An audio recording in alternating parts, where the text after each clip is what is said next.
بسم اللہ الرحمن الرحیم۔ السلام علیکم۔ احادیث مبارک۔ حضور اکرم صلی اللہ علیہ وآلہ وسلم نے ارشاد فرمایا کہ ایک ساتھ مل کر کھایا کرو، الگ الگ نہ کھاؤ، کیونکہ برکت مل کر کھانے سے حاصل ہوتی ہے۔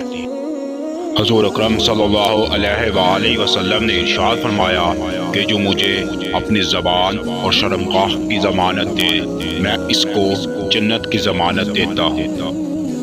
حضور آقا کریم صلی اللہ علیہ وآلہ وسلم نے ارشاد فرمایا کہ آدمی کے اسلام کی خوبصورتی یہ ہے کہ وہ بے فائدہ کاموں کو چھوڑ دے۔ حضور نبی کریم صلی اللہ علیہ وآلہ وسلم نے حضرت انس رضی اللہ تعالی عنہ سے فرمایا کہ بیٹے، جب گھر میں داخل ہو تو گھر والوں کو سلام کیا کرو، اس سے تمہارے لیے اور تمہارے گھر والوں کے لیے برکت ہوگی۔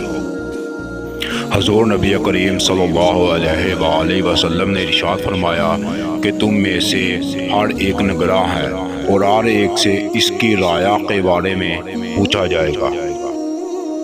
حضور نبی کریم صلی اللہ علیہ وآلہ وسلم نے ارشاد فرمایا کہ تحفوں کی تقسیم میں اپنے اولاد کے درمیان برابری کرو۔ اگر میں کسی کو کسی پر فضیلت دیتا تو میں بیٹیوں کو بیٹوں پر فضیلت دیتا۔ حضور اکرم صلی اللہ علیہ وآلہ وسلم نے ارشاد فرمایا کہ تمہارے ماں باپ تمہارے لیے جنت بھی ہیں اور دوزخ بھی۔ حضور نبی کریم صلی اللہ علیہ وآلہ وسلم نے ارشاد فرمایا کہ جس نے اللہ کے لیے دوستی کیا اور اللہ ہی کے لیے دشمنی کیا اور اللہ ہی کے لیے دیا اور اللہ ہی کے لیے نہیں دیا تو اس نے اپنا ایمان مکمل کر لیا۔ حضور اکرم صلی اللہ علیہ وآلہ وسلم نے ارشاد فرمایا کہ جو اللہ اور قیامت کے دن پر ایمان رکھتا ہے اسے چاہیے کہ جب بولے تو اچھی بات بولے، نہیں تو خاموش رہے۔